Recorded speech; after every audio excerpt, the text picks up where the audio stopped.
Hello everyone, welcome to Verma's Knowledge Hub. Today I am ready with one more grammar topic in English, that is phrasal verbs. This is one of the most difficult topics in English language, but I am going to explain everything you in a simple way. Please watch the complete video so that you will be aware of phrasal verbs with respect to different examples. Thank you all, keep watching. Phrasal verbs, part 1. Phrasal verbs are one of the most difficult areas in English language. So let us see what are phrasal verbs, and we will also go through different example sentences so that we will have a better understanding of phrasal verbs. Before moving into sample sentences, let us see what are phrasal verbs.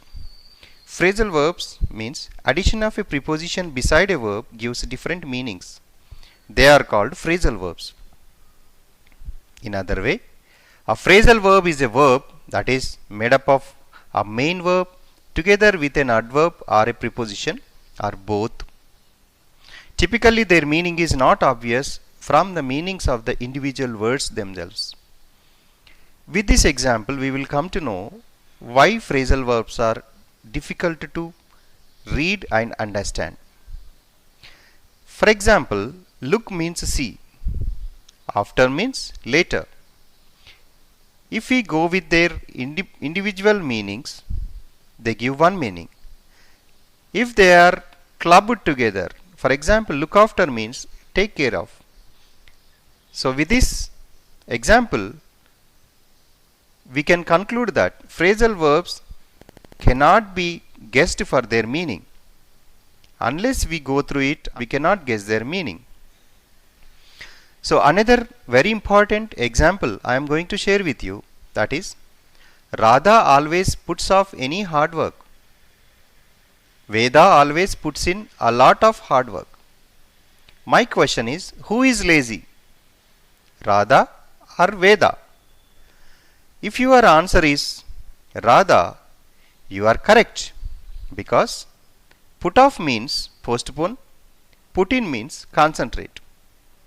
Here Radha postpones her work, but Veda concentrates on hard work. That means Radha is lazy here.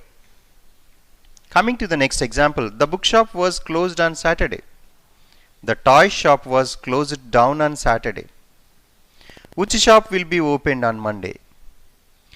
In these two sentences, bookshop was closed on, that means it is closed on a particular day.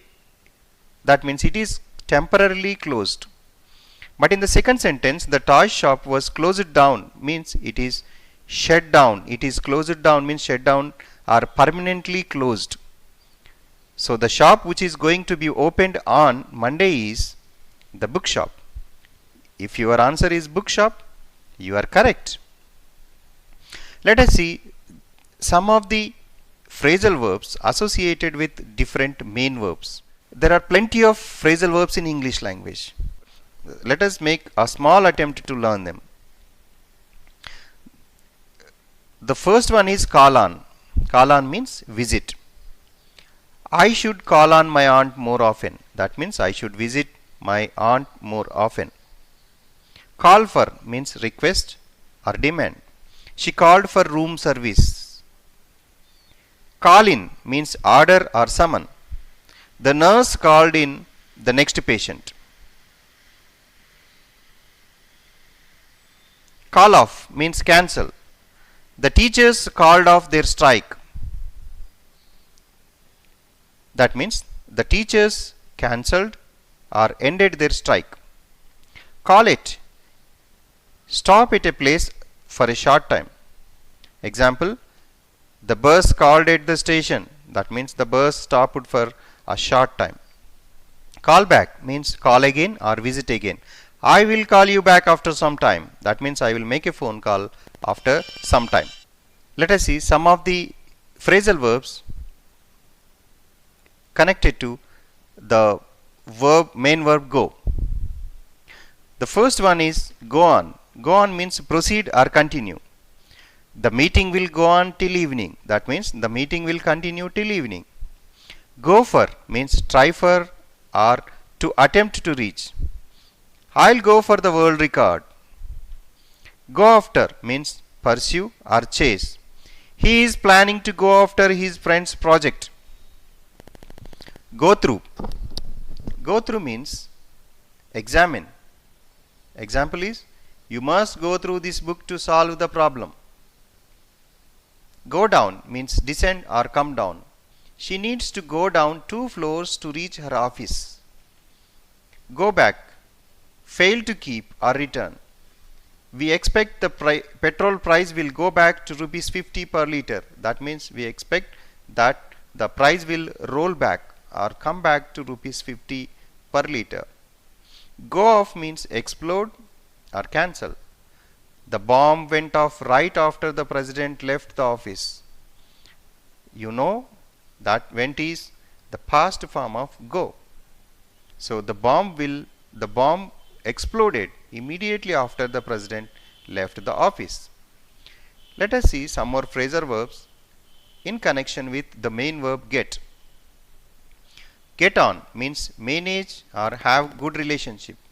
My boss and I get on very well. That means we have a very good relationship.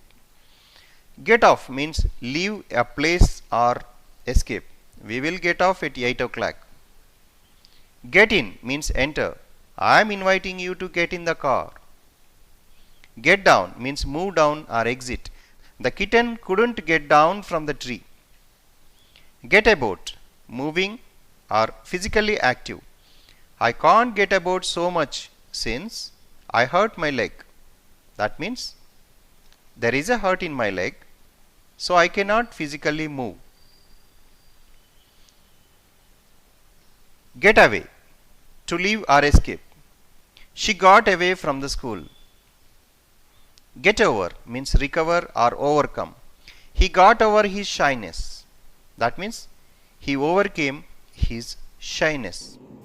This is all for today. Hope you enjoyed watching it. If you like this video, please click like, share and subscribe. I'll come up with part 2 in couple of days. Thank you all.